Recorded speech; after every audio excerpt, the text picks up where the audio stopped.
புரட்சி தலைவர் எம்ஜிஆர் அவர்களுடைய முதல் தேர்தலில் கூட இந்த அளவுக்கு ஒரு ஓட் பர்சன்டேஜ் வாங்கலை அப்படின்ட்டு நிறைய பேர் சொன்னாங்க. ஆனால் நீங்கள் டிவி கேட்க அவ்வளோ நீங்கள் ஆதரிச்சிருக்கிறீங்க. நான் எம்ஜிஆர் அவர்களோடலாம் நான் கம்பேர் பண்ணல.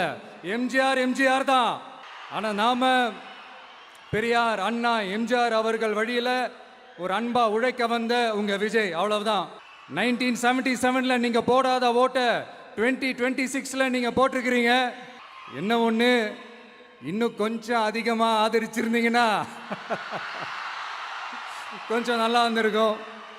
பட் பரவாயில்ல, ஃப்யூச்சரில் வரப்போகிற எல்லா தேர்தலையும் உங்களுடைய முழு சப்போர்ட்டை என்னால் வாங்க முடியுன்ற அந்த ஒரு நம்பிக்கை இப்போ என் மனசில் ரொம்ப ஆழமாக பதிஞ்சிருக்கு. ஏன்னா நீங்கள் அமைச்சு கொடுத்துருக்கிற இந்த ஆட்சியில் எல்லா நன்மைகளையும் நீங்கள் கண்கூடா பார்க்க தான் போறீங்க அப்படின்ற அந்த கான்ஃபிடென்ஸும் இப்போ என் மனசில் ரொம்ப ஆழமாக பதிஞ்சிருக்கு.